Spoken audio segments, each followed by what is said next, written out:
Hi, I'm Anna from RIPperoni, and you're listening to the RoboCast.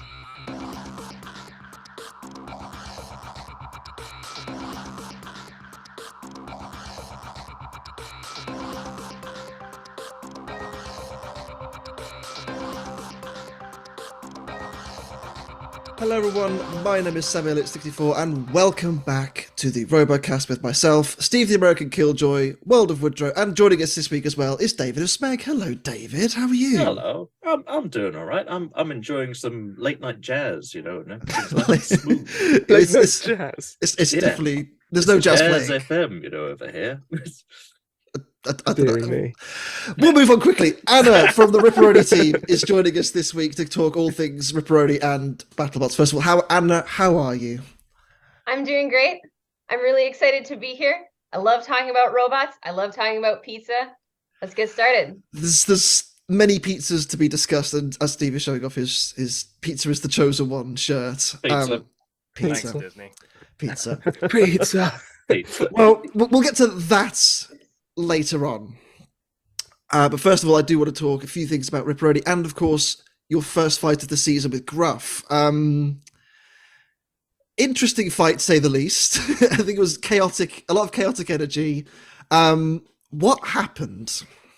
Yeah, this one didn't quite work out how we hoped. But basically, the attachment that we had on the front was not one solid wedge, but it was three smaller wedges. And we either drove into a kill saw slot or at some point popped up and landed directly on the one that was right in front. And that was the wedge that was taking all of the weight of the robot. So when that bent, the robot started sitting too low and the weapon just hit the floor. And that's really when we realized that we weren't going to be able to outdrive Gruff anymore. If we can't maneuver with the two wheels and the third point of contact, there really wasn't a point in keeping the flywheel going or really trying to make those kinds of maneuverable, just zigzag around. So we decided instead that we were going to blast the weapon at full power and just go full chaos mode and see if we could land a lucky shot on Gruff. We knew that maybe if we could come down on them from the top like a wrestler and just really hit one of their critical components, that even if we only had one drive side and the weapon going, that we'd be able to get that win. But unfortunately, that didn't really happen, and we did a lot of fighting with ourselves and fighting with the BattleBots. It was just And the majestic spin across Oh the my box as goodness. well. Yeah. I mean, this is the Yeah. things you can't plan for that just sort of happen and become highlightable. Yeah, after like midway through the fight, we were like, well, let's see how far we can take this, right? Like, how many times can we hit the weapon? How many times can we slow down, speed back up, try again? Just really test out all of the weak points in the system and try to find what the next point of failure would be after that wedge. So you'll notice that after that fight, we started running a different attachment that was much more solid in the front. And that's really why we were able to do well in our later matches. Absolutely. And I think hopefully it's avoid putting a RIPperoni shaped hole in the floor as you guys bounce Again. yourselves towards one of the entryways. The Yeah, I floor think- was I not the think same it- again. We tried to keep that to a minimum, but it's the Is it- battle box. We can't control everything. Oh no, of course not. That's true. It's literally chaos incarnate once those doors close.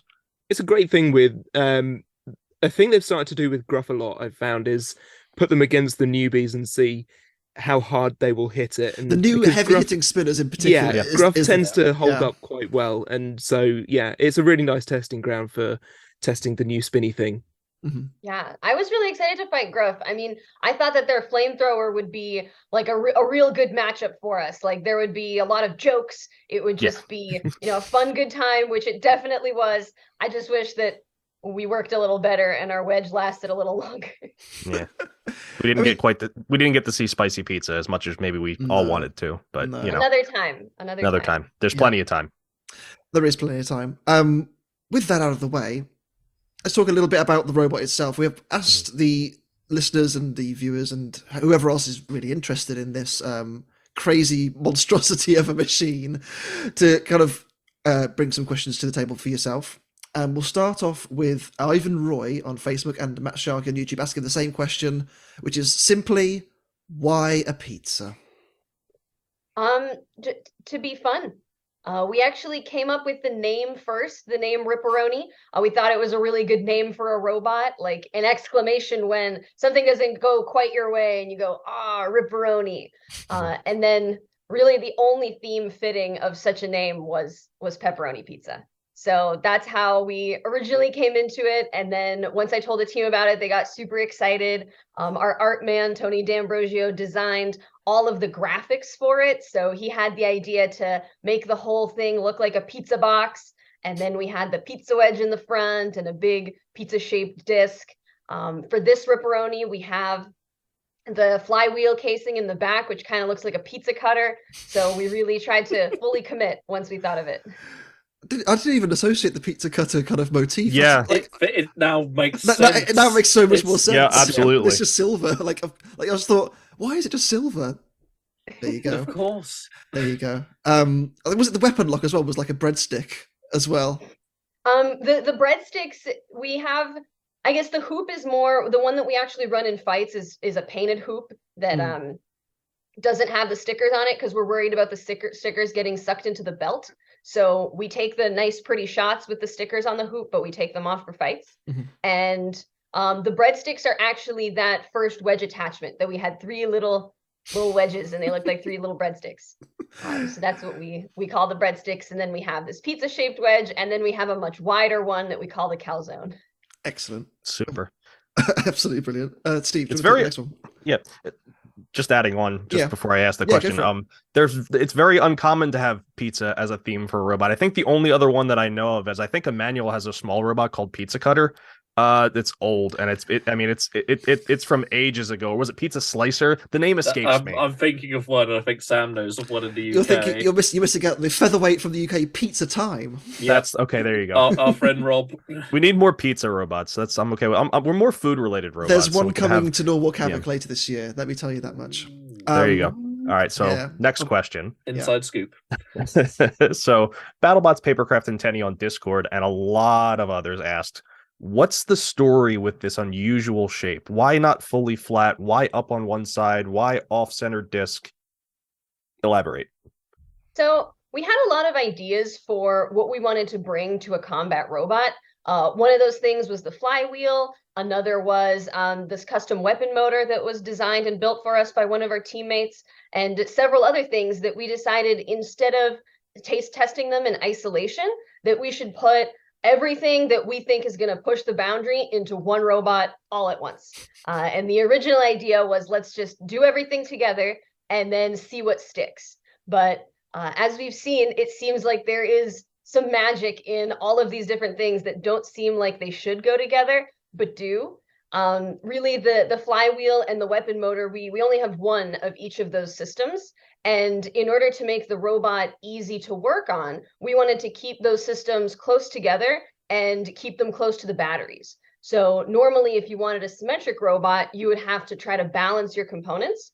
But we decided to just put everything in the middle and then shift the weapon over instead.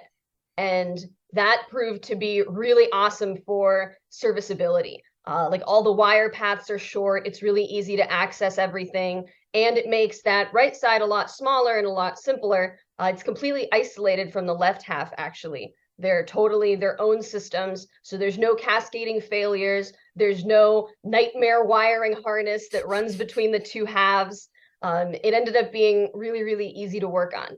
And after that, we just leaned further and further into the ridiculous shape. We tilted that right half to make it so that all of the low hitting robots just wouldn't be able to hit it. We've had weight issues on RIPperoni. Scraping up 25 pounds for the flywheel meant that weight had to come out of something else. So anytime we could skip armoring a component, we would try to do that. So by lifting it, that meant that we didn't have to armor the front of it. And then, of course, the 2 different sized wheels, because one side is lifted and the other side is kind of on the ground. The easiest way to solve that is to have 2 different sized wheels. So as we were planning different models of RIPperoni, we 3D printed a bunch of small ones to see exactly what geometries we liked. We just kept getting wilder and wilder until we said, yeah, that's crazy enough to work. I like it. I like the kind of approach. And just before we move on to the next question. One of the people that asked this question, BattleBots Papercraft, on the day we're recording this, technically speaking, it is his birthday. So happy birthday! Oh, Yeah. So there you happy go. birthday. There's your present. You Beautiful. There asked we your go. question to Team RIPperoni. Hooray! Okay, at TBC Hailstone on Twitter asks 2 questions.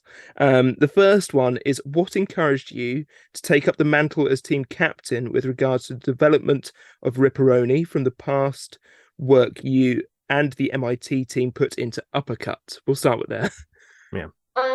So basically, everybody knows that Uppercut didn't compete this year. The team captain of Uppercut moved away. So we live in Boston. He lives on the West Coast now. So those of us who are still living in Boston after the last Uppercut season, we're thinking that maybe we should do our own thing and try to just keep who is here. Like, this is a hardware project. Everybody really needs to be in the same room to debug. So instead of continuing to do the two-coast thing that we had been doing in the past, we decided to venture out on our own.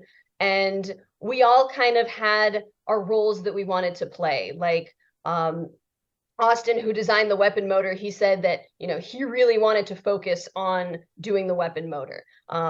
Fred Moore from the Valkyrie team, who joined us, he really likes developing his drive systems. So it kind of just made sense that I was the person who was able to take on the kind of more systems engineering role.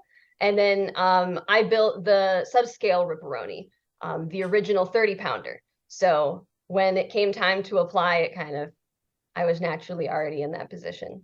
Were you kind of daunted, like kind of being the one in front of the camera? Because obviously it's very different from being, kind of a team member on a team. It's obviously the experience is very similar, but then obviously you've also got to set aside this whole, I've got to go and speak to cameras for hours and hours on end whilst at filming. Was that kind of We've gotten a daunting? few takes on this too, because a lot of builders who have been on teams and then have become the captains realize it's like it's a whole different world, but I'll let you go. Yeah, it was definitely a lot more than I was expecting.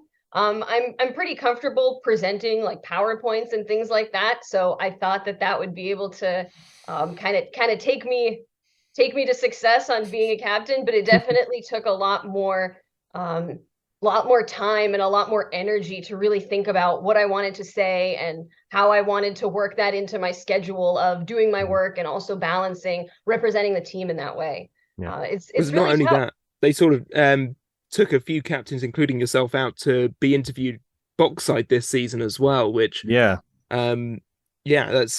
it's another part of the day taken out where you're in front of camera doing a whole different job again, like commentary on a completely different fight and stuff. And not being able to work on the robot in the meantime while doing all that. Yeah, I have to get really good at figuring out who I can dispatch on my team to do different tasks that can keep moving while I'm not necessarily there. The second question asked was, how much does RIPperoni share with Uppercut insofar as guts or design or that sort of thing? Really nothing. The Interesting. only thing that we kept actually was the diameter of the weapon. That's the only thing. That's the only thing. The thickness of the weapon is different. The way the geometry that mounts the bearings and the hub completely different. Austin, who originally designed the motors for Uppercut, designed a brand new motor for RIPperoni. Really, we changed everything. He brought knowledge. That's basically it. Which is fine. You go back to the drawing board and say, let's just go do a completely different design and just separate it completely from the other robot. I mean, it's also one of those. Go ahead. Oh, sorry. It's okay. A big motivator was that we wanted to solve all of the problems Uppercut had. That was really why we wanted to set out into this venture. We wanted to make everything to be really specific to exactly how this robot functions. So the flywheel helps it balance so that it doesn't lift a wheel while turning, which was a huge problem on Uppercut. And then a lot of the other design choices stem from that.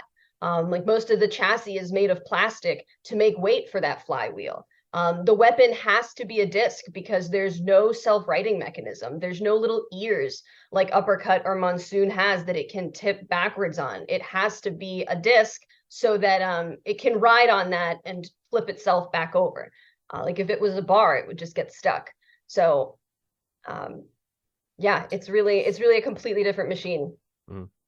It's interesting because obviously, a lot of people kind of drew comparison to obviously yourselves and Uppercut. Obviously, you were on the Uppercut team, and it's interesting that you kind of say, well, actually, they share very little. Obviously, there's DNA, but like, it's not the the closest relatives, so to speak. That's interesting. Charlie Herbert on Facebook, friend of the podcast, asks, were you at all worried about being labelled as a joke bot by people at first, or were you confident the robot would be able to quell this misconception? Was it Battle Royale again, or who knows? That was definitely a little bit of a worry, but I actually think it was a huge advantage because when we first showed up, people saw us, they were like, oh, the pizza, it's silly, keep moving. And then we were able to kind of sneak in and no one saw us coming and people weren't really prepared. And especially after our first fight, I think people thought that it was a cool fight, but they were like, oh, well, this is still an experimental system. It's going to have bugs. And then all of a sudden we start doing kind of good. I do get the feeling that was mostly the case, except for perhaps the production team who kind of drew more comparisons with Uppercut than maybe they should have done, because the fight lineup that RIPperoni has had as a rookie robot this year is unforgiving. It's a bit stacked, isn't it? Endgame, the number 1 overall seed, Copperhead, who's a known destroyer of worlds, Gruff, who's an absolute tank, who was the 4th? Hijinx, yeah, which is like the worst case scenario of robot style, a huge horizontal spinner like that, like right on our disc, which also has a huge lever arm. If they hit us just right, we knew that could be a weapon shattering. You wouldn't have any experience with that kind of a bot hitting a bot of yours. No. And flying clean out of the arena. No. Hey, sometimes you throw someone out of the arena and sometimes you get stuck in the kill slots yourself. Right. That's just how it is. Absolutely. We kind of touched on the last question before the fight itself a little bit earlier on. A user called MW on YouTube asks, how did you find drive reduction ratios that perfectly suited the 2 different size wheels? Was it calculation or trial and error? So actually, one wheel is just twice the size of the other one. And it makes the math pretty easy. So both sides use the same drive motors and the same first stage reduction. The only thing that's different is the second stage reduction, which is the sprocket chain to the axle. One side's got a bigger sprocket than the other. That's it. Good deal. Very serviceable, easy to figure out, and even though it looks strange, most of the components are swappable. Really, just that last stage is the only thing that changes. The hubs on the wheels are even the same. David, I want to bring up Lego RIPperoni because I know that. What you mean this one? This one here, yeah. Because I know this was a lot of trial and error. Drive reduction wasn't that easy on yours. It was interesting to say the least, but it drives in a straight line at long last. Yay. So it's all good now on there. And there's even the sticker underneath, so it's all good. I didn't even see that. Oh, keep your eye out for that in Lego Wars Series 4 when that rolls around. Yeah. We'll have some more questions later on when we get to your fight, which is actually pretty soon. Actually. Pretty soon. It's straight away. Suddenly, it's here. I was gonna say one more thing about the design. Go ahead. With it being so asymmetrical and the wheels being different and everything, it was actually really freeing because not having to worry about symmetry and not having to worry as much about having to share components meant that we could really make each side exactly what it needed to be to fit the components that it needed. So we were able to share some things, but if we saw that it would be too difficult to share something, we would immediately say, okay, they're going to have different mounts on each side.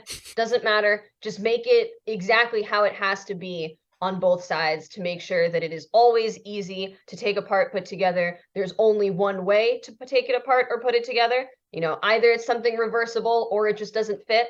But yeah, it was really nice to just have the freedom to design whatever we wanted on both sides.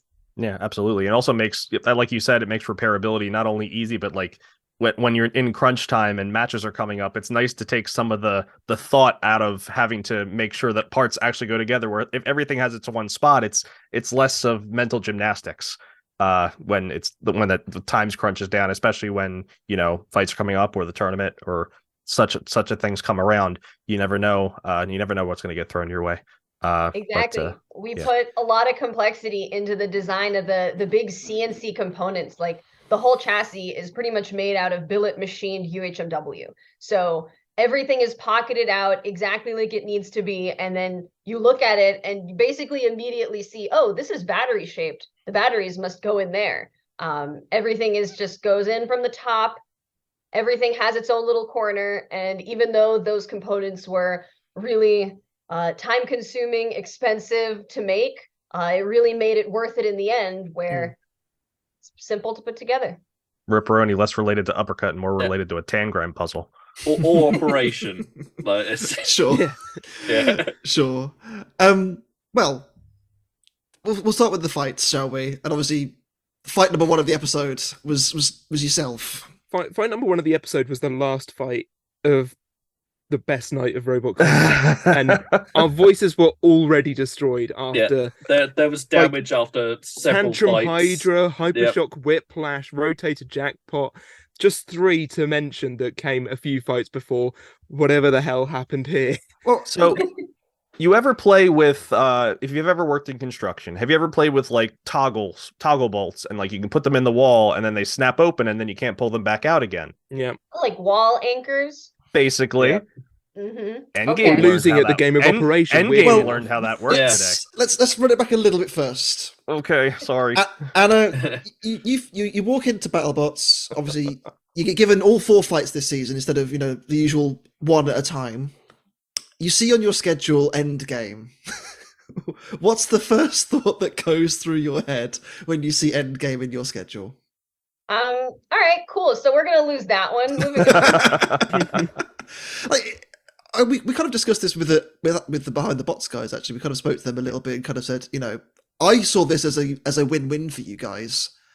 If you win the fight, amazing, absolute, unbridled scenes, limbs Just in the defeated crowd. the number 1 champ, Exactly, number 1 overall seed. Exactly. There's and then if you lose it, well, you lost to Endgame. Of course you did. Like you were supposed to, right? Yeah. Talk us through the preparation and the fight itself, because you saw your reaction afterwards. Not just hers, everyone's. The everyone's. whole stadium, box, everybody. The chants of pizza, they were I can still hear them. loud, and they went on If you listen to for the clip on ages. the BattleBots release, and especially with headphones, you can absolutely hear the crowd chanting It's- pizza throughout. It's I haven't tried deafening. to listen out for our pizzas in particular on that side. Yeah, just in yeah. case. It's just, it's incredible, and yeah. Go on, Anna. Yeah, that's Yeah. that's definitely how we felt as well. As we saw them on the schedule and we said, all right, well, we have to put up a good fight. Like we have to do something interesting. We know they're gonna bring it. Like we can't just go into the box and not work. And actually, that turned out to be a super stressful day for us. Behind the scenes, we had I want to say 3 battery fires that day. We pretty much, after the fight with Gruff, we discovered that we had a bad batch of batteries. And we had not discovered this during testing because we had never run the batteries at such a high stress state. But after the batteries had tumbled around in the robot a little bit, they just started exploding. And they weren't even exploding in the robot in the test box. They were literally exploding in our hands. We would touch a battery and it would just detonate. And after the first explosion happened after the Gruff fight, the other 2 happened that morning. And we knew that we had to fight Endgame that day. We didn't have drive batteries. We were absolutely frazzled. We couldn't figure out, was it something that we were doing? Were these just bad? Were all of our batteries bad? How do we know which ones are going to be good? Is there any way to figure it out? Or are we just going to get into the box and explode? And, that's it. We really didn't want that to happen. Fortunately, Ricky from Mammoth had very, very similar batteries that we were able to use. And, we asked all of the teams around for help. We were really hoping that somebody had some, and Ricky did. Ricky had something that we were able to use. So we had to spend some time reworking our wiring harnesses to be able to be compatible with those, because the connections were different, the lengths were different. So we were frantically soldering inside the robot, trying to take apart as little as possible so we'd be able to just do this repair quick, get in the test box. We tried it out. we think, all right, this is our saving grace. Like, we've pushed back the fight as long as we possibly can. Endgame is already waiting for us. If we don't go right now, we're gonna have to forfeit. We now know So- why this was the last fight of the night. This makes a lot more sense. They Well, did two just- main events in this session, like before this, and we were like, okay, well, I can see why they're putting Endgame last, but no, this makes a lot more sense. Yeah. Yeah, so it was, I mean, we slapped the tops on and just immediately ran to the box. Like, we were already on adrenaline all day. And of course, like, I had the camera in my face already that day, trying to solve this problem while trying to give any kind of coherent interview. So tensions were really high. You know, this was a very high stress situation. And after the fight, I think you know, it's like you've Just been the running relief for so long, pouring you don't off. feel your Yeah. legs, and then you just stop and you're like, I don't what now? I don't even Right.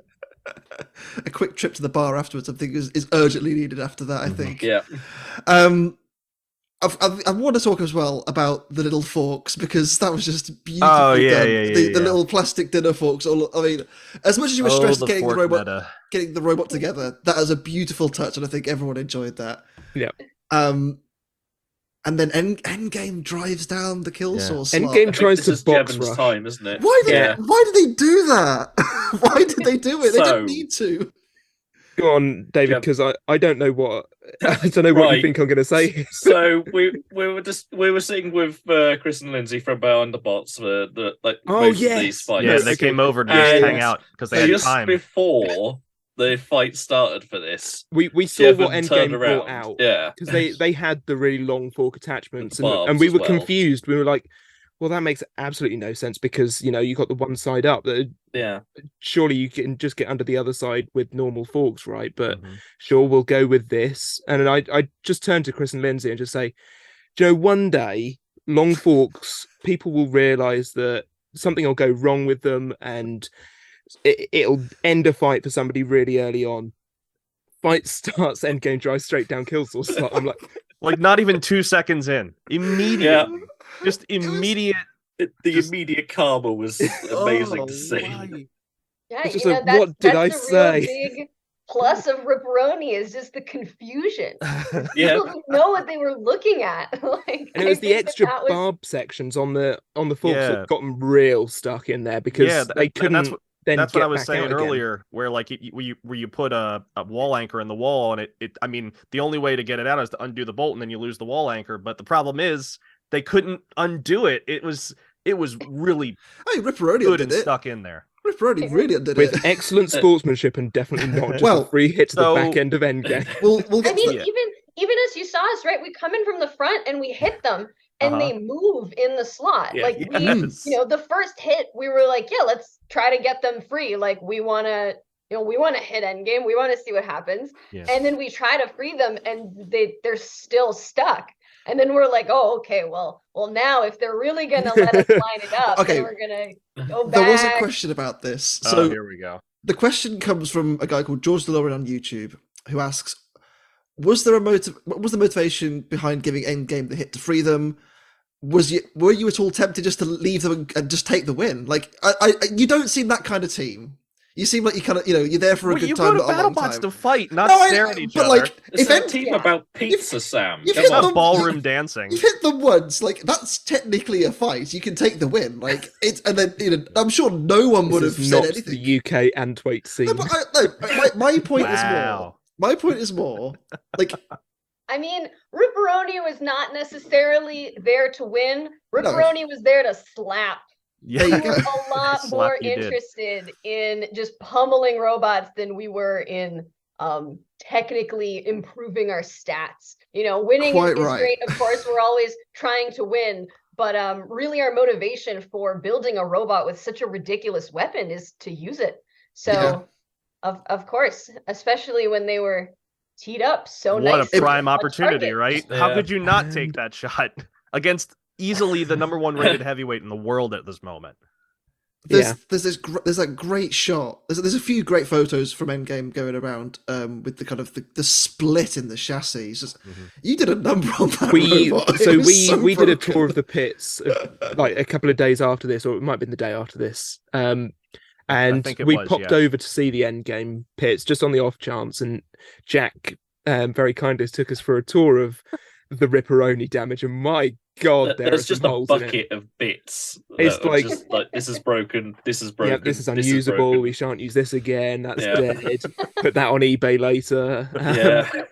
Bid now. And I say that there are items on eBay right now if you want to buy them. But it's the Well, I'm fact glad that we'll both make some money back, hopefully. yeah, it's the fact that you get them out of the slot, they come back down straight onto the weapon as well, which is never a good thing for them. And then the game of geometries, you think, okay, well, we're going to see the game of geometries here, and then RIPperoni just gets them again and again. It's just like, hang on a minute. Sure, they were stuck a second ago, but RIPperoni is winning this fight on its own merit now. Teaching And them to that's not the eat big pizza with a weapon fork. Stick out. That's their whole idea behind RIPperoni was how do you make a big vert competitive? How do you make it drive maneuverably, but still keep all of that power, all of that reach, and be able to, fight it against robots that are, technically the meta, right? Mhm. So we were really excited to see what would happen when we went up against a very classic, tried and true, fully fleshed out robot design. And it worked. I mean, we saw the kind of partially saw the effect of the counter rotating flywheel. But there was that great little clip that you did in episode 1, I think, where they kind of explain why you've done it. And we kind of saw a little bit against Gruff. Obviously, you had to turn it off to save battery, I think it was, because you said about spinning the weapon up for the whole fight. We saw it a lot more in this fight where the turns are just like it's kind of. The way I describe it is like when I saw Beta for the first time using its magnets, and there's no recoil, and it looks wrong. This looks wrong when it moves. Like where is the wibble? There's nothing. The physics are missing. Yeah. Yeah. You put it on the move. We've gotten so used to how verts Yeah. drive that seeing something like this drive as flat as it is, with throws such you a off, such a doesn't it? chonker of a weapon, is just it doesn't That technical click. turf, Steve. I've got plenty. We're very good. We're And good at that technical. also wasn't something that we were actually able to test before we got to No. competition. We had tested all of the systems in isolation, but we never had everything done at the same time to be able to run it all together. And we never ran the weapon at full power, hitting things, because it's just dangerous. Mhm. We ran it at like half power in a parking lot. We tried to knock around some tires. That was a lot of fun. It was a good test, but we were still worried that because its self-righting mechanism is to basically re-roll, right? Like it just slaps itself over, and then something happens and it lands in a new position, and eventually it will land on its feet. That's just too much of an unknown to do in an uncontrolled environment. So we were really gentle with the testing. And then the fight against Gruff, we didn't quite get to showcase what we wanted to showcase. So this fight was really the first time that everything was working at 100%. And the flywheels that we had professionally balanced, they actually met us at the competition. So we had previously spun them up, discovered some design flaws, and then had to redesign the flywheels, remachine them, have them sent out for balancing, and they met us in Vegas. So the first time we spun up a flywheel on the robot was right there. Crazy. Absolutely crazy. And I mean, And this is why you spend months to design these things, because even with all the planning and all the dedication to get these things put together, it could still come down to the last minute. Yeah. We It's got the call that we were, as a rookie team, we didn't know that we were going to be accepted until really late in the game. We got the call in late July telling us that we were invited. So realistically, that left August, September to design, build, order, test, everything. And that's not much of September, because obviously, yeah, you got to send it as well. Yeah. absolutely mad. Absolutely mad. Yeah, it was a really tight turnaround. Yeah, there's lots of great hits in this fight. Mhm. There's just multiple moments in this fight where the endgame just can't quite reach you, and that's the advantage of having the disc so far out. When we've seen this with bots Like with Witch Doctor is a very good example of putting their disc out further and just foregoing the wedge game. Death Roll, a very good example when they first came around, the second time they came around, where they really made their burst onto the scene. It's just this big disc out the front that just has so much bite. Uppercut, another very good example. But it just wore and came down. And even when they would get pops on you, you'd just somehow squirrel away where your disc would hit the floor, and then it's almost like you would parry away in such a way that like it almost looked like drunken boxing, where like it looks like I'm beating myself up, or it looks like I'm I don't know where I'm going or where I'm going to end up next, but no matter what, I mean, you should it see seemed like the all other the guy. hits. Yeah, you should see the other guy, and the end game called to a halt. And we've talked about it before, but I'm sure you couldn't believe the way that this fight ended. After the whole day that you've just told us. I mean, RIPperoni took damage too. We really took a hit on our larger wheel, which was that's just the nature of the beast with this kind of robot. There's drawbacks to having enclosed wheels. There's drawbacks to having exposed wheels. So we chose exposed for weight reasons mostly. We just don't have any weight to spare to armor those wheels. So we took a really big hit on the right one. That wheel was pretty toasted. I think we were still trying to walk around with the other one. But if they hadn't gotten stuck and not been able to get out of their, chassis bent position, that could have been a different fight. Absolutely. We'll talk a bit more about your other fights a bit later on, which are coming up. Steve, next fights for Endgame, who we got coming up for them? I feel really bad for Hypershock because now they have to go up against an Endgame that has a chip on their shoulder after this fight. Yeah, we've already seen this matchup. We didn't want to remind Jevon about that at the time because we were just shouting pizza and losing our voices. But Hypershock sitting at 1-1 is well, we'll see if they can maybe they can get lucky and squeak a win out. And Endgame still reeling at this from point. This. Yeah, I know. Yeah. Endgame also the at 1-1 teams needing another win to get anywhere, to be fair. Who would have thought? Jeez. Let's talk about some more fights, shall we? Yeah, just the chanting of pizza going long into the night, both in the arena, in the pits. Yeah. There's that great shot as well. Vegas. That great shot afterwards, right? As well in the pits. It's just very wholesome as well. Everyone just it was obviously the Star Child team as well joining in. That was wonderful to see, and it's always good to see like big upsets, and the pits are all watching. We do know that like for big fights like this, we do know that everyone stops because they want to see the fight, especially ones especially if it's last fight of the day as well. Like yeah. Definitely. And I mean, this kind of stuff, like anything can happen in BattleBots. I think that's the fun of it, is that every time you go into the box, there's a chance that you are going to win.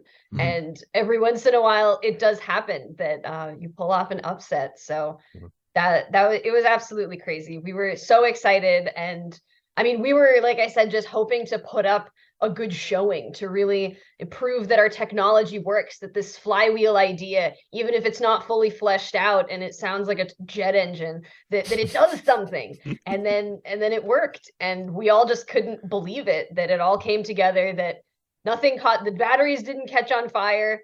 That too, yes. Nothing exited the robot. Like, thanks, we were Ricky. Ecstatic. We praised Ricky on this one. I think though we can all agree.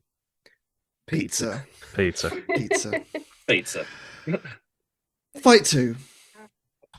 Switchback versus Death Roll. Speaking of bots with reach.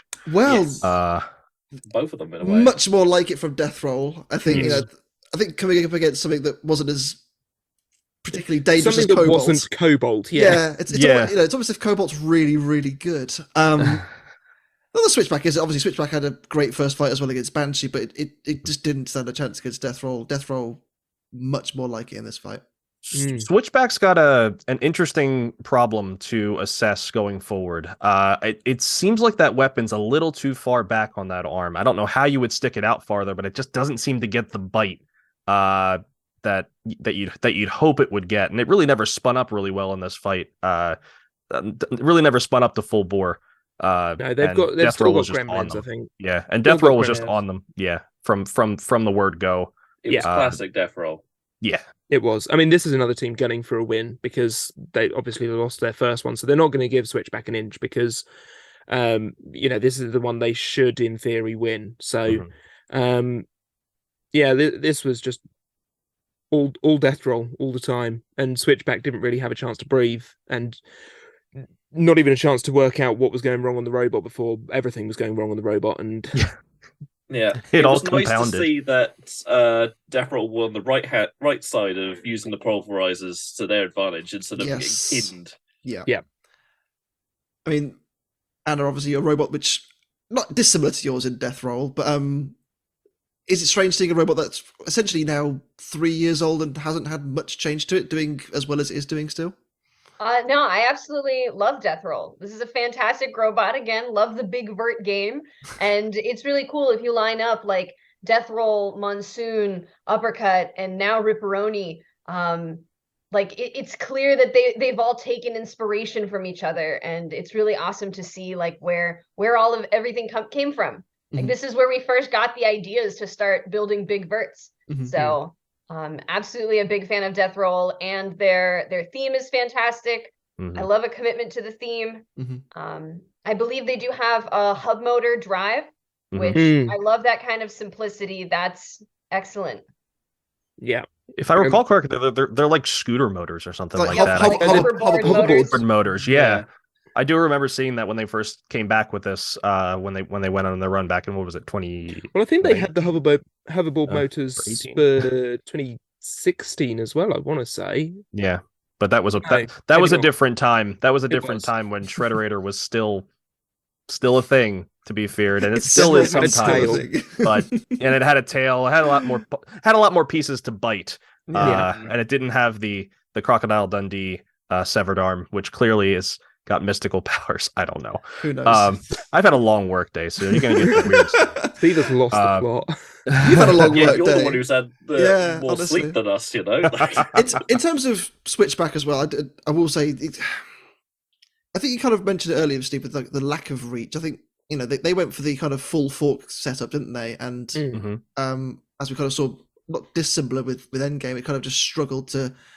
It kind of impeded it. We've seen it a few times before, but it does happen every now and then. The forks impede the kind of weapon and essentially just kind of leaves them a bit kind of works counterintuitively. You think it should get up underneath the other robot because Death Roll, as we've said before, has zero fork game. They just go with what they have, and if they don't get underneath you, they'll hit you or flip and spin like a quarter and then just pop right back out and hopefully rebound. True chaos mode. Yeah. And it worked. It definitely worked out for them this time. But yeah, Switchback is is going back to the pits and thinking about what went wrong in this fight to make sure it doesn't happen again, because it really never had a shot. No. I mean, Switchback is also such a cool design. Yeah. I gotta praise any other team that's trying to break the meta, that's trying to do something different. Oh yeah. It's just really tough once you have more complicated systems. You just have less weight to play with. So maybe they can't have a weapon that's as big as something they would want because they have to put in so much more mechanism than other robots would. That type of balance is really tricky, and I'm ready for Switchback. I hope they figure it out. I still see a world in which this robot does well. Like when I was at this point in the competition seeing this fight, obviously I won't reveal anything that's happened. But no, I'm still hopeful, or I was still hopeful that Switchback could, in this form, do the business, because it looks so good. It's such a vast improvement to last year's. I know Sam doesn't quite agree, but we'll keep calling Sam out on this one. It is a better robot, 100%. I just prefer the old one. Last year's I just prefer the old one. I don't know why. It just does it for me. Steve. Yes. Who's next for these two? Yeah. So Switchback has to go back to the drawing board, but as soon as they come back out, they have to fight up against Ominous, who are looking for blood.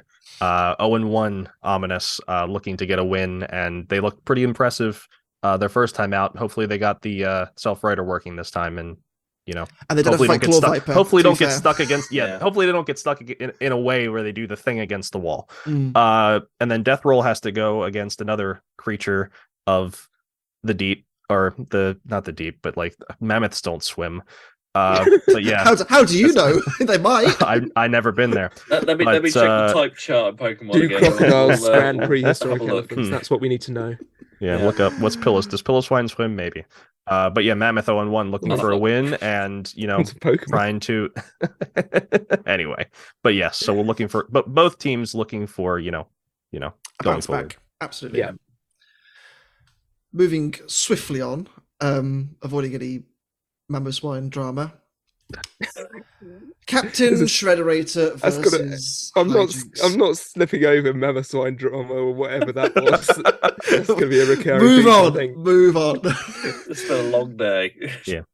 This fight has sparked some serious unpleasantness. It was one of the unspoken- fights of all time. It was. It was indeed. It truly was, and it has sparked some unpleasantness online. I've seen a few unsavory comments about this fight in particular, about Hijinx in particular. Now, when I saw this fight the first time, I kind of thought, well, do you know what? That fight was really, really rubbish. And it was not a good fight at all. Hijinx span up, did well, got some hits off. Shrederator, I don't know what Brian was doing, driving just straight into the upper deck. That was strange, but again, Shrederator is a strange beast to control anyway. So It seems like they often have trouble finding where the front of that robot is, even with the fact that it lights up. There's a but reason it's why hard to- Gigabyte has a massive great pole sticking out the top. Yes. And even they struggle. Yeah. sometimes. yes, So, even those who are colorblind can tell which side of the robot Look, kind of. Well, it was depends on if you about look this at the point of the pastel competition colors. where I realised that Gigabyte had 2 colours on it. So We won't That's, question it. A full body spinner was actually the first type of BattleBot that I ever worked on in high school. My friends who I still work on the robots with, so my friends from high school are the people who I'm building robots with now. Our first robot that we worked on was a full body spinner, and that's exactly what we did, was 2 LED strips. A blue one and a red one to try to figure out which way is the front. But even then, after a hit, it takes a minute to figure out which way the robot is facing. Mhm. And Let alone that stage the lights. periscopes Yeah. I believe the periscope on Bloodsport and Gigabyte, those are for self-writing. Mhm. So those are also, you're not really sure if it's looking this way or this way. No. You really need a lot of visual indication on these kinds of robots to be able to tell which way is the front, but of course you also want to armor it. So it's really difficult. I do like this style of robot. I think it's a lot of fun, but those kinds of frustrations are what led me to building other kinds of robots now. Yeah. Something that where its forward heading is. Yeah, you could see fully where the front of it is instead of like in the The heat of the pizza. moment thinking. it's that big It's like a spinning pizza. on the front. Yeah. Yeah. It's This We is saw a that with rough Gigabyte's matchup. first fight too, but this is This Well, is such a rough match. I mean, well- Captain Shrederator faced Tombstone last year, and Right. Tombstone caught fire. And Hijinx must be coming into this thinking, This is a terrible That matchup was for us, Tombstone. right? we're up a creek. Yeah. What are we gonna do? My point was more like, Hijinx kind of, it is winning the fight, and then it just it high centers, but something happens to Hijinx. Something It's must- very unusual. I'm that imagining that the bar must have bent in a weird way. And or it they was get- caught on the floor or something. Yeah. I don't know, but like, I don't understand why people kind of, went straight in and were like, oh, Hijinx is terrible. It just broke down. Like, don't get I'll me refer wrong. to the P1 team previously who said the most inspirational line I think I've ever heard in Robot Combat. Sometimes it do be like that. It do, but also Yeah. like it. There's no team that's gonna be more frustrated, or no people that's gonna be more frustrated this than Jen, Orion, and that team, because like they had the fight pretty much done. Captain Shrederator was not spinning; it was having No. issues, and they must have been absolutely gutted because I know we kind of said it a couple of times already. We're waiting for that big Hijinx performance because it's flirted with it before. It's all it's always kind of promised a lot and not quite delivered, and it's getting there. It's getting there slowly. Won its first fight. Back to square one again. It's so strange. it's frustrating for me, and I know they're going to be exactly the same. Watching this fight back, it's very strange to watch Hijinx just slowly get like its energy sapped from it. It's almost like its batteries were running low. Where it just slowly during the fight, it just seems to just grind, and then just to a point where it just slows to a stop. And then that's the end of it. I'm sure it's not that simple. I'm sure something on the inside was very unhappy. because it doesn't look like it's stuck on anything. One of the I know wheels I is brought it spinning, up, and it's not touching the Yes. floor. And I think that makes me think it must have been high centered, and maybe one That's side of drive's possible. dead. But It's such a strange, and that's another thing about the battle box never being fully flat, and it never will be. No. Even to the fact where it was pristine at the beginning of the event, you can't expect that to go throughout the whole event. And with Hijinx, and I know I brought it up before, it's such a wide bot, and with so much weight of the weapon centralized, it's almost like it makes the robot bow a little bit, even if microscopically. But even that little bit can make it that much harder to get traction. Robot Wars, we saw a robot called PP3D, Yeah. and it had an big undercutting disc, and that used to ground against the floor semi-regularly, and the wheels would not too dissimilar from early Valkyrie, honestly. And Valkyrie had been known to get beached on its weapon, Yeah, it's a weird trade-off with an undercutting blade that you want to have it low, but you go just that fraction too low and it ends up being your downfall, and you have to then rework everything to get it a little bit higher up next time. And it must be incredibly difficult to do, I must say. I wouldn't personally, I wouldn't want to build one. Yeah. I wouldn't want to build one on the case of, I don't think I'm skilled enough to build something and know where the right level is between those 2 points. I notice we're talking more about Hijinx and not much about Shrederator, because Shrederator existed. We've talked enough about Shrederator and its issues and things over the years. It's a real shame, but I mean, we're here again, and it won a fight. It did. Wins a win. It did win. Was it the Mario Party Luigi wins by doing almost absolutely nothing? Something like that. It got bonus stars. It was just a very weird fight, and it's just Yeah. I don't know what else to add to it. It hurts me. Yeah, you know what I mean? Like, we saw how epic the Tombstone versus Shrederator fight was last year. And I kind of thought, hey, maybe we'll get something similar to that. But I feel let down. But it's just one of those unfortunate things. Not every fight's going to be a 10 out of 10, is it? Last season, this is a supporter fight. It's on the Facebook page. It's on the YouTube channel. This year, they're getting the sponsorship. They're getting names on TV, and that's the benefit of this fight. That's huge. Which is right.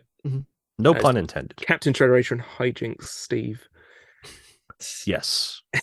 Yeah, it's one of those where, like, granted, it's not the best fight, but still, people need to, when they're just outright saying this robot is bad, they have to remember there are people behind the robot's head. They've spent hours and thousands of dollars and time. Robots are fickle things, and they don't work all the time, and they will just stop working for the weirdest reasons. You scream at them and wonder why, and then you move on to the next fight.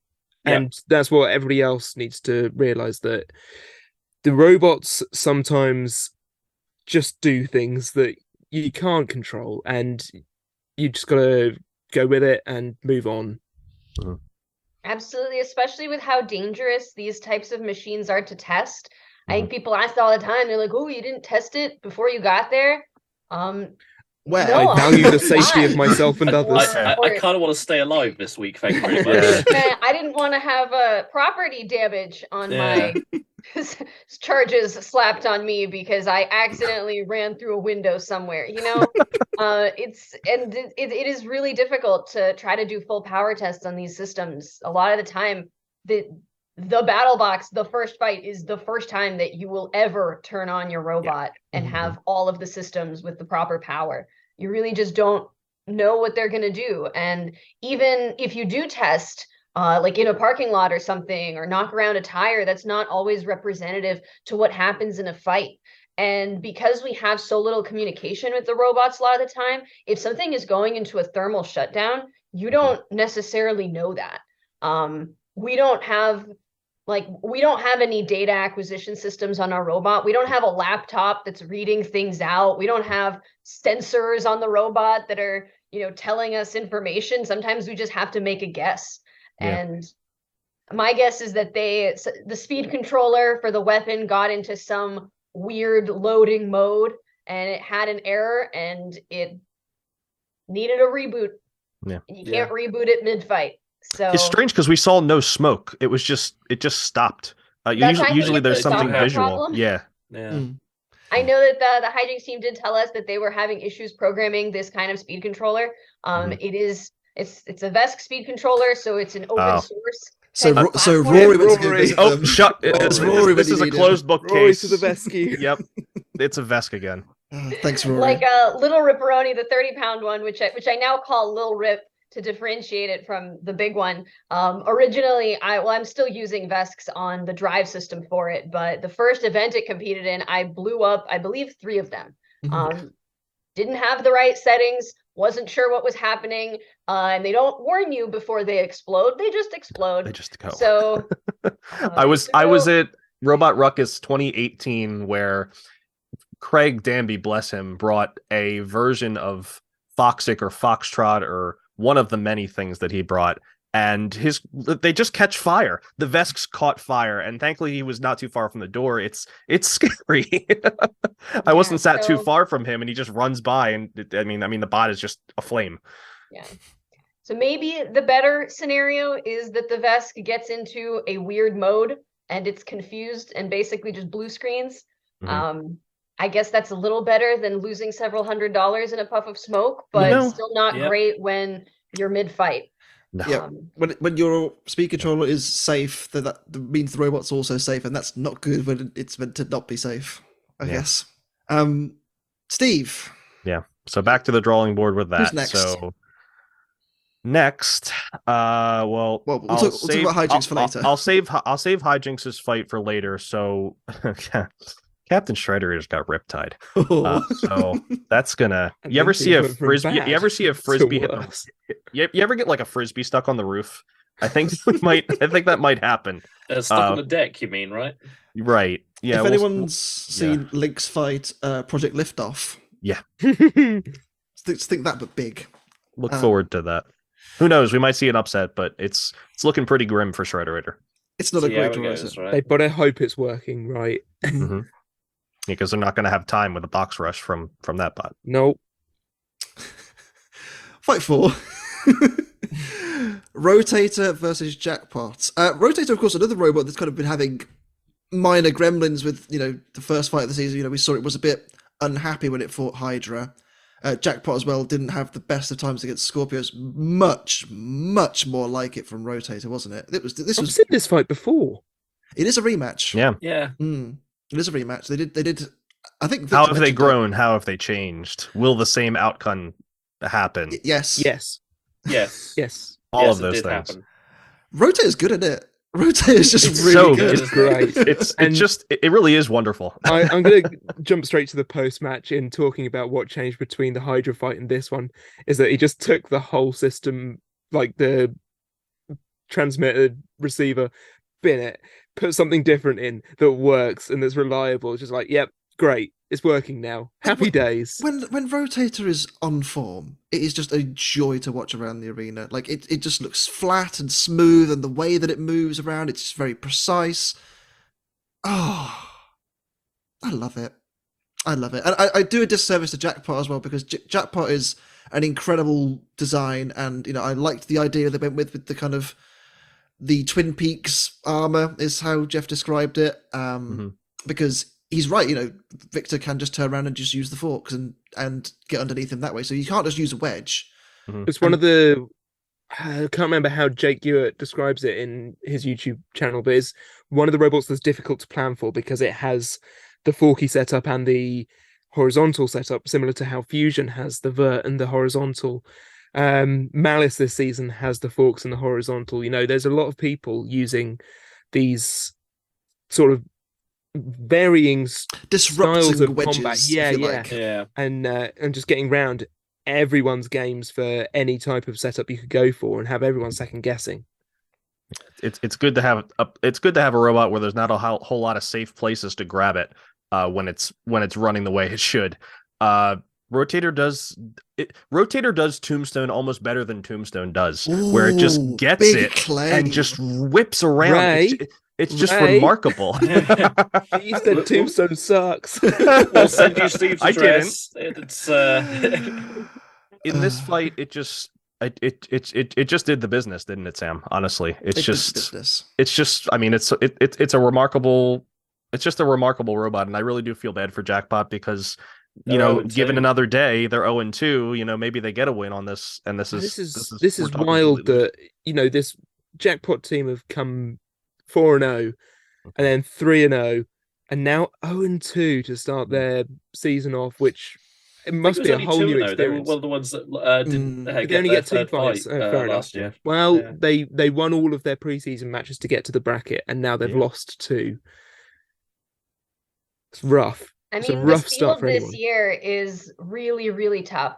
Mhm. There's fewer robots this year than there have been in previous years. It used to be around 65, 68. This year, they only let in 50 teams into the regular season. So just everyone has brought their A game. Everybody knows that there's no freebies this time around. Everybody Yeah, every bot has a have- chance to win the nut. Honestly, everybody has a chance to No. exactly. there's no gimmies.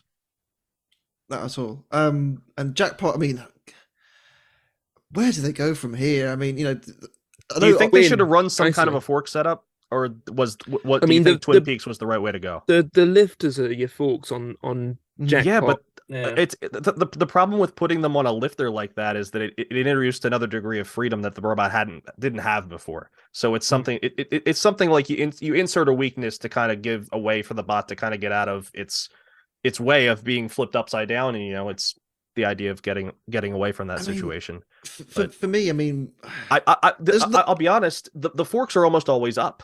If ever the forks are down, I mean, we haven't seen them because I know these things are expensive and we don't want to break them, but it's tough for me to think that, I don't know, because it looks like the forks maybe would have just got crumpled because there's really no safe place to touch Rotator. No, Without I mean, them getting I think that the safest game is the Twin Peaks, but I would be interested to see what they would have done with a big front plow. Obviously, Mhm. they've done the big rear plow previously, which didn't really help them. And I'd like to see their big front armor package against something like this, but then they just run the forks on Rotator. that's what I It's a mean. Like, difficult one. They're damned if they do, damned if they don't. You come back to Jake again, like, how do you plan for Rotator? He's the master tactician. Weld your forks. Of course. obviously. Anyway, Surgical from Rotator, and I'm glad that it's working again because it's, as I said, when it's working properly, it's a joy to watch, and Mm. long may it continue. Yeah. I don't think there's anything more to add really because it was a No. stunning driving performance. yeah, I'm just hoping Jackpot can get the wheels back underneath them again, and get a couple wins, get Well- into the bracket, maybe catch a low seed, but make some noise. But It's an Rotator uphill is on their struggle. way. Yeah. Yeah. Well, who's Jackpot got next, Steve? Well, Ribbit. I know Ribbit.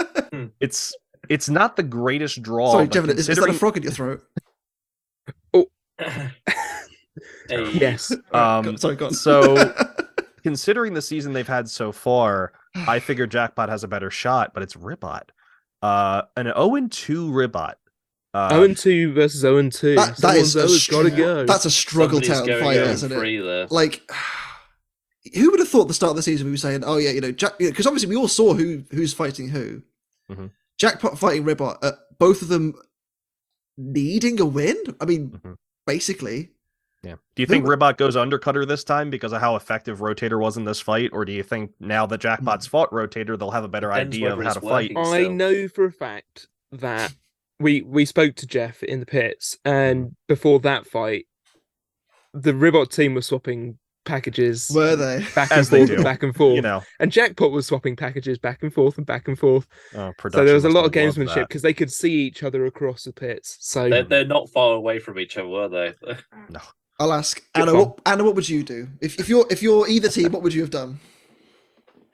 I don't know, because I really respect the modular game, but working on a robot like RIPperoni, which has exactly one configuration and nothing else, I can't even imagine having that axis to play with.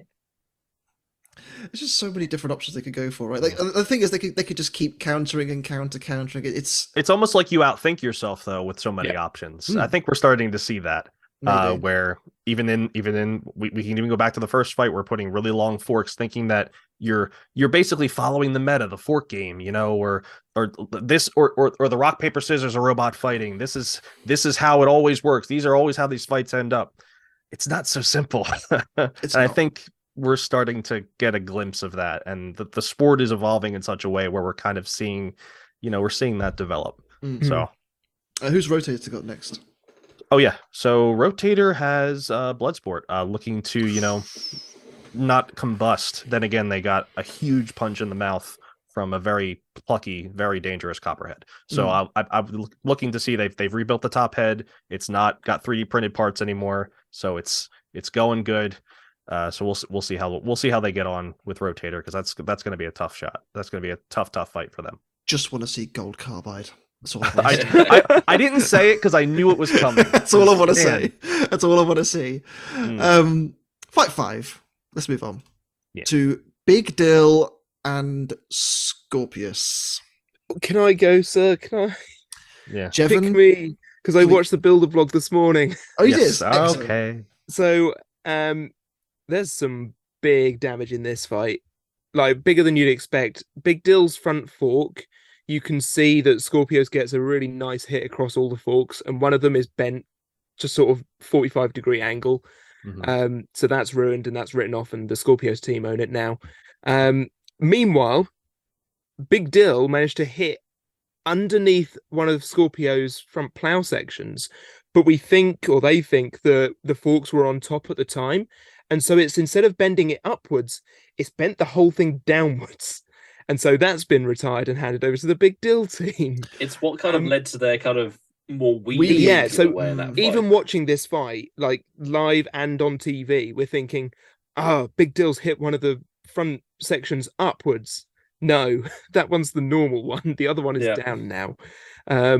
This is a strange fight. There's some great hits from that new Big Dill weapon. Right? Like, I was so surprised at how what we all effective forget it was. is that it's basically Warhawk meets Magnetar in there now. Yeah, with a little bit of crusty grab. Yeah, which Big Dill kind of has that DNA anyway. That's potentially a scary outcome, because oh boy, I would not want to fight it. And it gave Skorpios a run for its money. Skorpios were not winning this fight until Big Dill just sort of grounded out. This is our second fight where a robot just stops unknowingly, just grounds out, and something very unhappy happens on the inside. There was a little fire, I think you can kind of see it at one point towards the end of the fight. It's such a shame, because Big Dill, again, the first fight they wanted to use the hammer saw setup against Hijinx, and then obviously they get to use their vertical setup against Skorpios, and it's looking really good. And what a shame! What I think, what a shame we can take away from this fight: Big Dill were an alternate for this season. They were a reserve that got to come in, and the reason they were kind of reserve, I feel, is because production didn't really see them as a viable threat to some of these robots. And I think this is a start of a road, potentially, depending on how the other fights go, of showing this machine means business and can be classed as one of the big hitters in the season. Like, Skorpios is a difficult robot to fight for anyone. I'll speak about it a little bit in this week's thing on my channel, but Skorpios is virtually unkillable. Is the wild thing of BattleBots, if you will. For those who, it's the perfect comparison. It really is the perfect comparison. They really are that bot just that just so does durable and also can deliver hits. Yeah, absolutely. It can now. Yes, it's a difficult robot to fight, and Big Dill were really bringing the fight to them. So massive kudos to the Big Dill team, Emmanuel, everyone.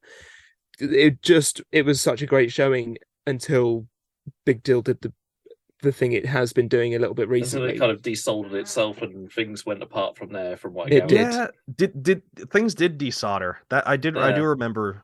I think I've read that. Yeah, where like contacts desoldered and things were very unhappy. Maybe that was the fire. Which again is something that you can't really test until you're in the battle box, because you can't be running your spinner around at full speed. That was it, wasn't it? I think they said that the kind of the additional draw and kind of everything to do with the spinner and kind of the additional stress. It's the first time they've used the spinner, and they're always going to find it's effectively new bot issues, isn't it? It's the little gremlins that will bury themselves away as this goes on. And I look forward to big Dill fights in the future because this was very entertaining.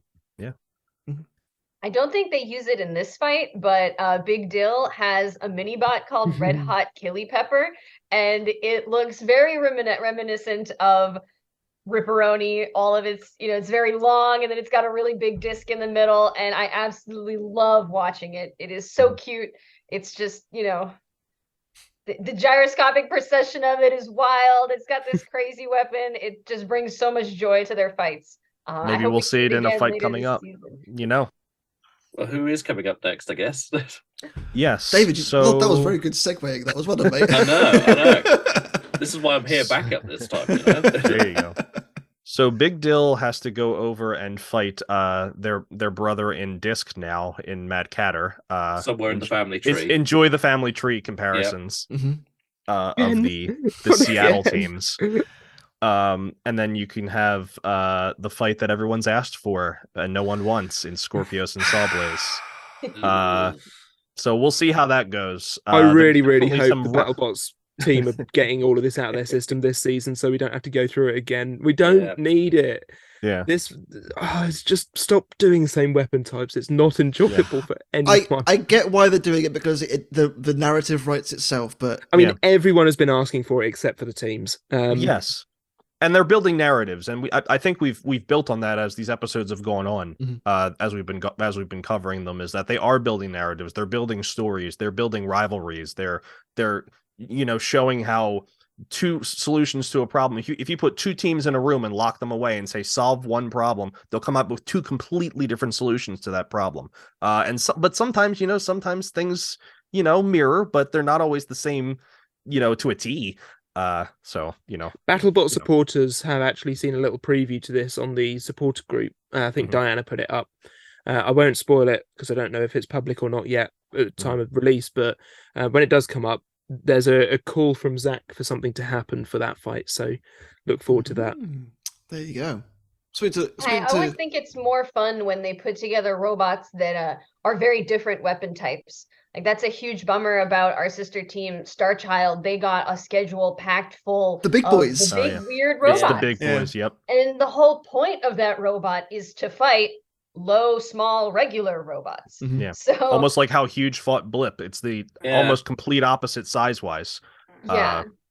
That's what you want to see. You want to see variation. You don't want to see the same two things all the time. You want to see, how do different styles work, right? It's also not even a good comparison because I see what the fans are saying, that they're like, well, which one's better? We want to know which one's the top design. But by putting them against each other, you're not really learning anything. I think you need to put them against the same a variety of different robots, and then you'd be able to see the pros and cons of each specific design. Actually, there's a part of BattleBots 2019 the World Championship 4. Do apologize. Yeah, they have. They should retro those, shouldn't they? Yeah. I know the wiki has. Yeah, just dub over every line now that it comes out. He's just World Championship. I think it was Monsoon and Valkyrie for the same robots sort of kind of throughout their season. So Ragnarok, they fought each other, Hypershock, and they used to do that. They used to kind of put them into pools, didn't they? And I think that's a more interesting route to go and see who fares better against this set of robots. What you've done there, Jevon, is you've made the Robot Wars reboot and just done the round robins. Yes, that's exactly what you've done. Also sounds like something that may be on my channel, but we'll gloss over that. Let's move swiftly on. Never heard of it. The penultimate fight. Connects Wars? The penultimate fight this week. We mentioned Valkyrie a second ago. Yes. Valkyrie also going for the kind of weird wedge disruptor fork. Can I say Sir Lancervalk. A weird thing? There's a weird thing that I noticed when this bot came out. And I don't know if it's just me, but I swear I think this fork is on the wrong side of the robot. I think it should be on the other side. Because it seems like it kind of blocks the yes. undercutter. Yeah, right? And that's you'd think that that's exactly what you want the undercutter to just be able to sweep kind of like a lawnmower and get whatever's at the bottom there. But instead you put this fork Yeah, it should be on the other side so he can kick the leg up if it gets in the way. Where here, well, I mean, you see in the fight, it eats it, and it just pops out the other side, and then all of a sudden now it's just just plain old Valkyrie. It does what it did with the mammoth, Yeah. Driving was excellent from David on the Banshee team. Straight across the box. Banshee was quick out of the traps, wasn't it? My goodness. Straight over, flipped it over, kind of left it upside down as well, cleverly, because the disc was kind of a bit just too high to kind of do any major damage, really. It just kind of grazed the top. Might have hit the flipper arm a few times, but nothing, I think it was It's nicely housed, isn't it? Wasn't it? It's housed nicely, buried within the robot. You've not got the front forks or anything on this version. It's like behind that big front wedge. Kind of Lucky style in a way. Yeah. And it works. It works really nicely. Yeah. It's like watching his smaller robots of was Kelpie and the Highlander. Yeah. Very similar ideas where they're just very quick, very nimble, can get in and out of situations and, get a good flip or two. And it did remarkably well in controlling probably one of the most dangerous spinners in the field, a former most destructive winner. That's another thing that it's very important to remember is that, Valkyrie, even though it hasn't been so successful when it gets to tournament time, it's still a killer. One of the most replayed fights is its fight against Rotator, and it very easily could go that way in this fight, but it just never seemed to get going. And once I got upside down, Banshee just kind of played around with it, and just until the bell tolled, it was just a pure control fight. Yeah. And obviously, I was going to ask actually, Anna, you've essentially poached the Valkyrie driver in Fred. This is true. Is there part of you obviously has he ever commented before how difficult Valkyrie is to drive in comparison to something like RIPperoni, or is there even any kind of parallels you can draw from either of the two? Yeah, as the first time he drove RIPperoni, with the flywheel and everything in the box, he immediately said, "That is the best driving robot I've ever." It does seem like Valkyrie's just a bit of a handful because all that kind of weight is at the front. Is right in the front, and there's no weight on the wheels. That's something that with RIPperoni, we tried to keep it really short and really long to make sure that we don't have too much weight that's kind of sagging in the middle. Also keep as much weight back on those wheels as possible. Valkyrie definitely has a tough weight distribution that does make it difficult to control. But Lucy's a fantastic driver. She's got hot leaf juice, winning all over the place with that. She's just so smart and so capable. And I really hope that she gets the practice that she needs to be able to absolutely kill with this thing. I think that's that's what's really tough about getting to the 250 class. Every robot behaves differently. Yeah. You would think that experience transfers, but it really doesn't. Every robot that you drive, you have to learn everything from scratch. So yeah, I hope that they figure it out. Yeah, as do we all. It'll come with practice. It's the same with the Gigabyte team this season. It's new to them driving it, and they will improve over time, I'm sure. Yeah, definitely. Steve. Yeah. What comes next for these two? Yeah, let's see. So up next for Valkyrie is a 1-1 Malice, who have had, success. A fortunate win against Yes. Emulsifier for sure. Did well against Lockjaw, but didn't come out with it. It's kind of like right. It's strange, but yeah. We're still a lot of unknowns about this new two new drivers breed as well. of Malice. Yes. This is true. Yeah, David Liao and with Lucy Dew, we'll see. We'll see who comes out on top in that matchup. Real interesting. And then Banshee goes up against Emulsifier, who's just looking for some luck. Anything, That's a full-on no walk fight, isn't it? It is. Yeah. Isn't that just crazy how they look into that? Oh, was it this episode where we saw some beetle weight fights, or you can cut this if we haven't yet. That was last week. It was last week. That was last week. Okay, yeah.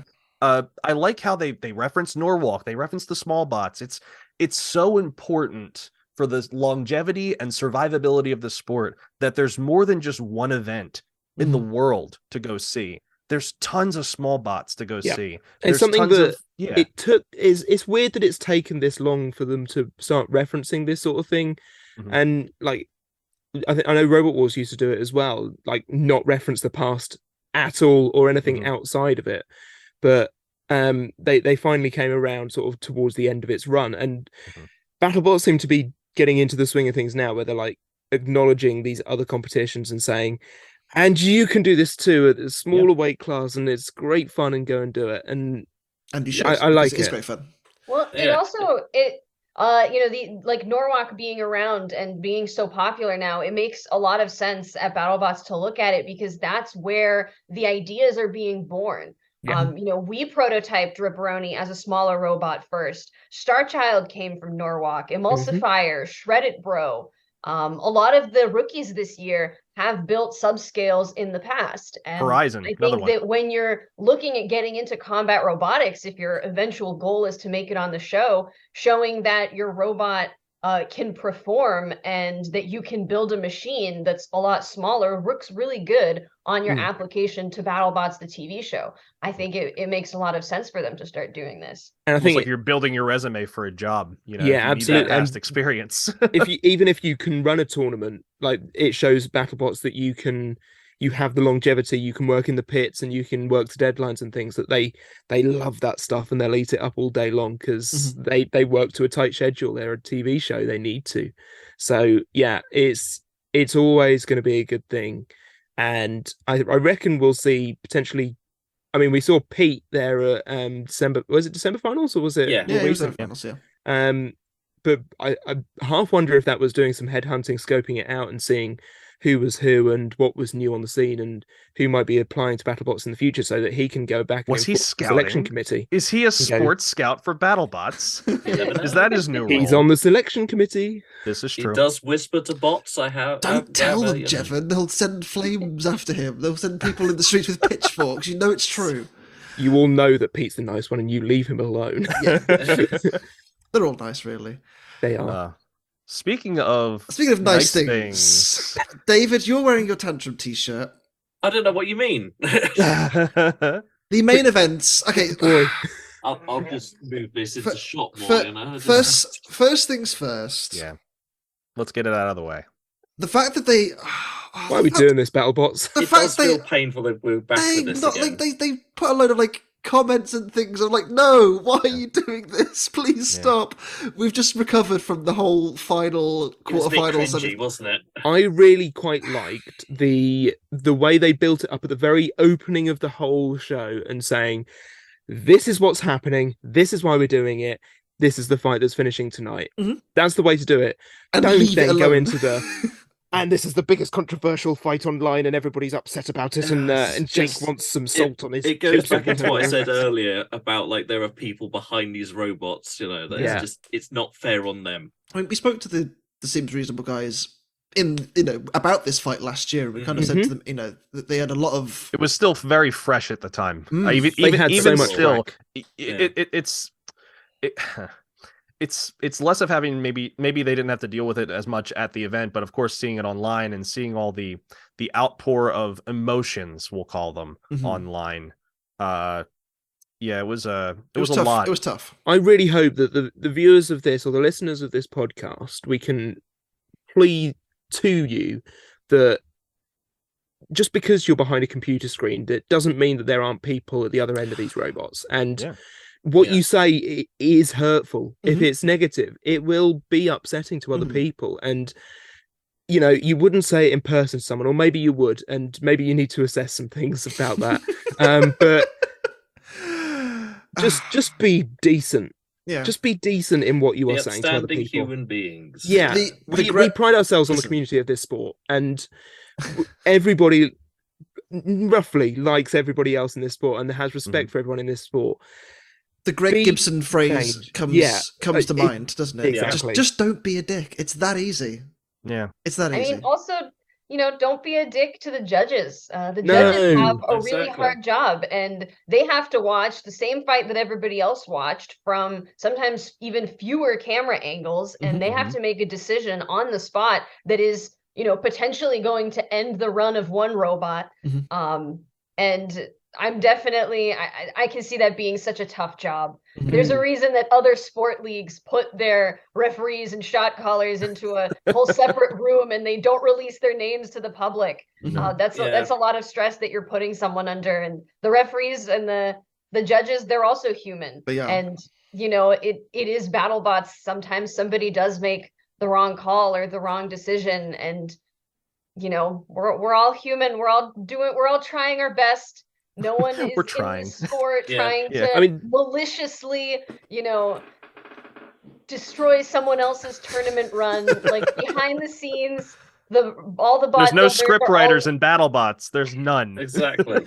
There's a phrase I quite behind like. the scenes, we're all friends. At the end of the day, we just want to see good robots win, and all the robots deserve to have a fair shot. So There's a phrase Hence I why like, which The rule is changes. Oh yeah, go ahead. Sorry. the phrase that I like is, at the end of the day, it gets dark. Yeah. Like at the end of the day, do you know what? Does it really matter? Like, does it in the grand scheme of the cosmos and everything else? And I'm going like very out there. At the Very moment. esoteric. But like, You can Does tell it- we've been away does for it- a What very happens long when we time, Sam. record at 1:30 in the morning? it is true. But like, does it really matter? Like at the end of the day, like this is a very silly hobby. It's very fun. We all love it. We all want the show and the sport to succeed. But like, does it really matter No. in the grand scheme of things? Life would This is continue an- without it, right? But like, my point is more. Yeah.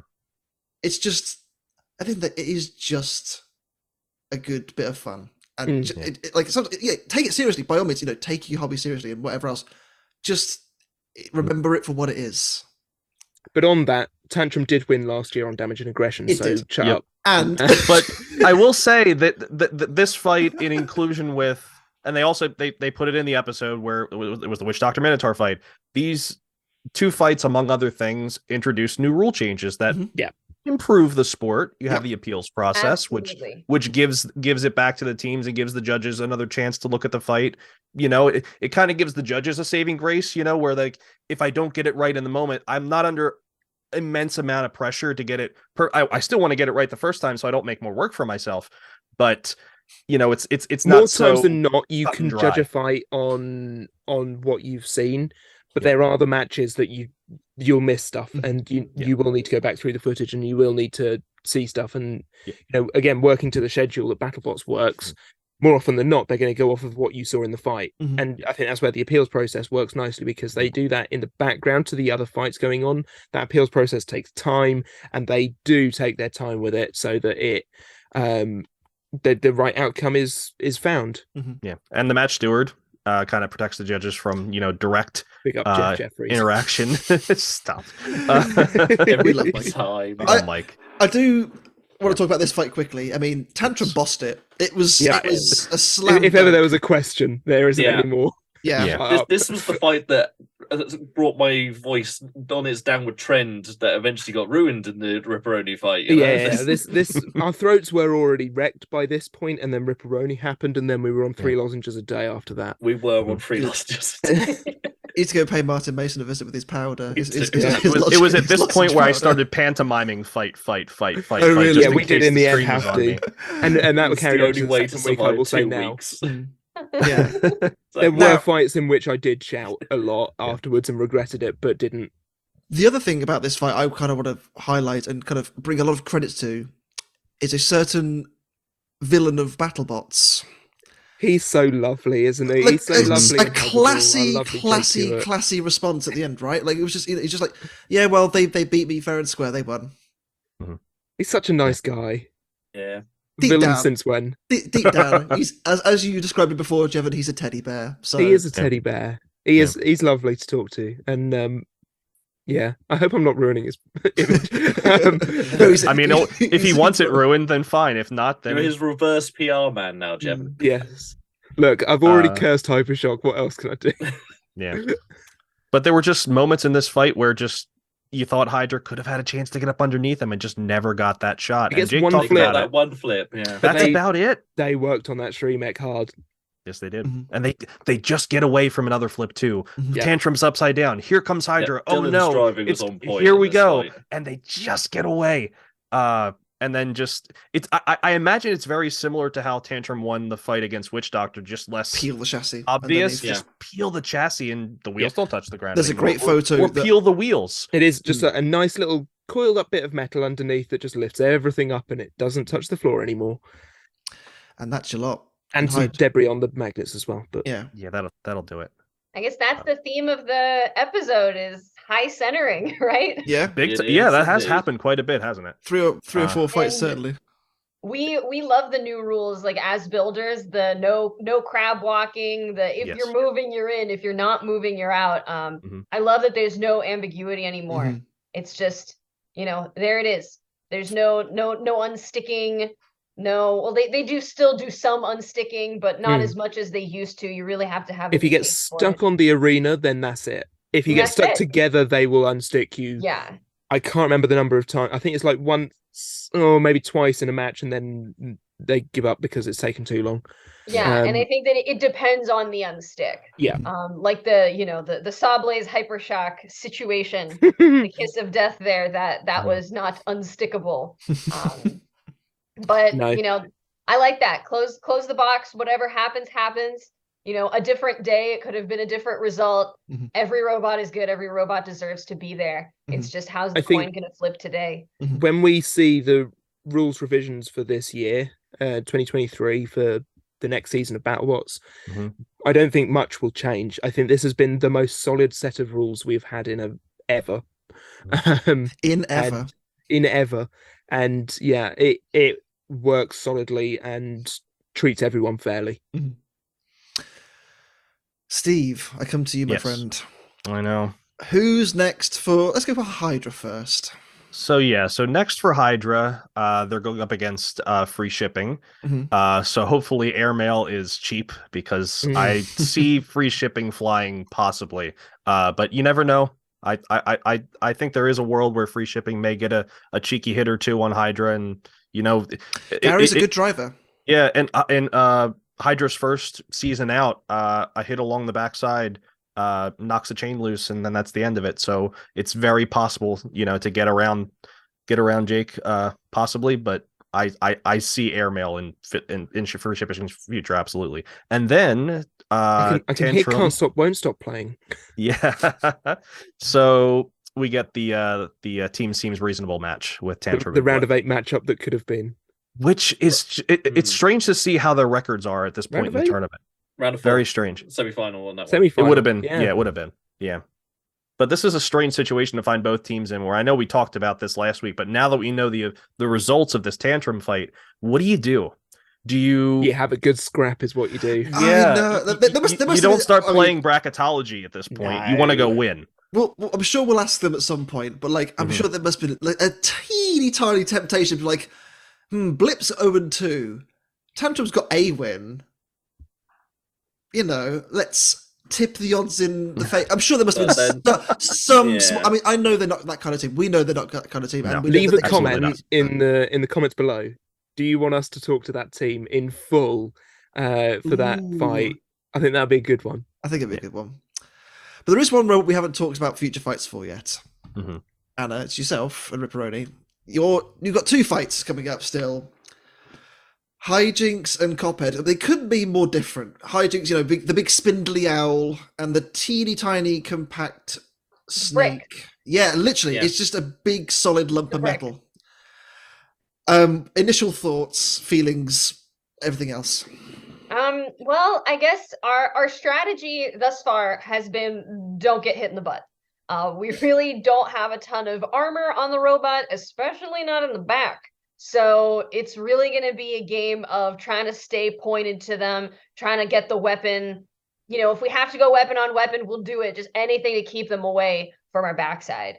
But they are 2 very, very different robots. One also has a lot of weapon reach. The other is just super, super fast. So a lot of, at this point, we were thinking, like, we have to drive well. We have to make sure that all of the systems are functioning. We have to make sure that flywheel does not go down for any reason, because if we lose our maneuverability, somebody's going to clip us. Both these weapons are really powerful, so we have to be really careful. I'm going to say that another thing that we talked about with Lindsay from Behind the Bots while we were up in the stands. Obviously, we did our predictions for the whole time we were there. We do a predictions game every year, and we decided to play it live this year because that would be cheating otherwise. So much harder. So It's much so much harder harder, to do isn't live. it? But in So the not fair. RIPperoni fight with Endgame, when we were trying to decide who to go for, Lindsay just turns to us and says, "Do it, imbue chaos." and I think that's how it's funny. how RIPperoni's going to win this season is imbue chaos. I mean, you say that. I mean, I say there's about a group of about 10 of us, 12 of us who do these predictions every year. Every single person went for Endgame. Egg on our face. Egg on our Yeah. face. And I'm so happy to be wrong. You have Yep. no idea. Were you confident at this point, kind of thinking, you've obviously got a win under your belt with Endgame. You've had a good fight with Gruff. Were you kind of thinking, okay, as long as we don't do absolutely terribly and just like don't work at all against these two robots, were you thinking, okay, we're probably going to get in the bracket here? Were you starting to think about that, or was it all like still just next fight? I mean, it was definitely in the back of our heads, but especially with that endgame fight being so unpredictable, you always have to like you can't let yourself think like that, because really anything can happen, and underestimating a robot is like one of the worst things that you can do. Mhm. You absolutely need to go into every fight knowing that you could very well lose. You could very well lose horribly. Mhm. Like you have to be prepared for that. You can't let yourself think any kind of, oh, we got this in the bag. So especially with such a new system, we were very focused on looking for all of the places that we had issues. Like we didn't come out unscathed against Endgame. We also took a ton of damage. So making sure that everything is patched up properly so that we don't have a situation where a component that was already broken breaks again or something like that. Just making sure that it's all ready to go, because having our only ever win be against Endgame while epic It's a bit of an anomaly, right? would also be a little bit of a bummer if we never got to do that again. So Fair enough. definitely moving forward, looking at the next match.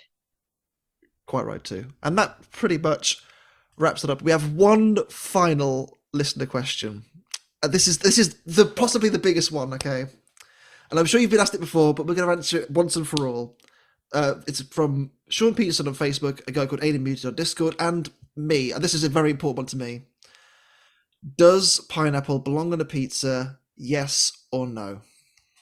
Pineapple absolutely belongs on a pizza. Oh God. Hawaiian is actually Win. our favorite kind of pizza as No, Omega Team. Us and Star Team, we make up Add to the list, Omega folks. Team, and every time we're ordering pizza, we are ordering Hawaiian. We have Nice. the Hawaiian shirts with both RIPperoni and Starchild on them that are Completely slipped me sold one of them. You on should have Robots known the World Championship. answer. Pretty sure that's the summer look for this year. Yeah. Oh my goodness. That's Things Sam Really doesn't into like the the new Sweet Switchback and pineapple on sour, pizza. salty.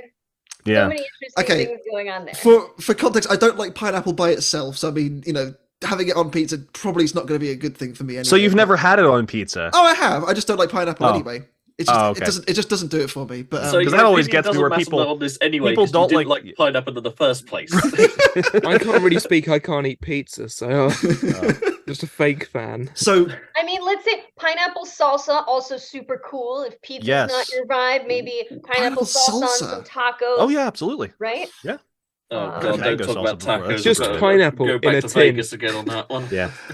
Pretty Or, sure like- tomato's a fruit anyway, so Basically. I think pineapple totally belongs on pizza. So there Absolutely. we have it. Officially, Yeah. that is the debate settled forever. The captain of the pizza-based BattleBots team says that pineapple Yeah. does belong on a pizza. You want a good spicy and sweet? Throw jalapeno and pineapple. It's actually not bad. With It's bacon pretty maybe cool. instead of ham. Oh, absolutely. See, I'm But, going to bed in a minute. I can't be nobody making a is snack right forcing now. you to If I eat remember pineapple on correctly- pizza. If I remember pineapple on correctly, pizza doesn't float your boat, you can eat something else. It's true. Right. It's, you, Yeah. you don't have We're to have gonna it. be over here with the pineapple. you have free will. if I remember correctly from our interview, mushrooms on pizza. I don't Yes. like mushrooms Yeah. either. This is not good. I don't like mushrooms. Sam, They're like slugs. I don't like them. And We on that derailed so badly absolutely at the end. horrendous note, I have to say, Anna, thank you so much for joining us and being a good sport, and and thank you for bringing a wonderful robot to BattleBots. Yes. It's an absolute joy to have you on, and good luck for the rest of the season. Thank you so much for having me. This was a lot of fun. Thanks for letting me talk about my silly pizza robot that I had so much fun building, that our team really, really loves and is so excited about. I'm glad that people are getting as much enjoyment out of it as we are. I think there's definitely a new fan favorite about Pizza. Pizza. With all that said, I am Seville64. I've been Steve the American Killjoy. Pizza World of Woodrow. I've been DavidofSmeg. And I'm Anna Zolnikov. And myself, David, and Jevon will see you next week for more BattleBots action. And maybe Steve, I guess. What did I say? You missed me completely. I thought I said you. I'm so sorry. And said Steve as well. David Steve. All right, bye. Sorry, See ya. Steve, you're banned. We'll see you next week. And we're off the air.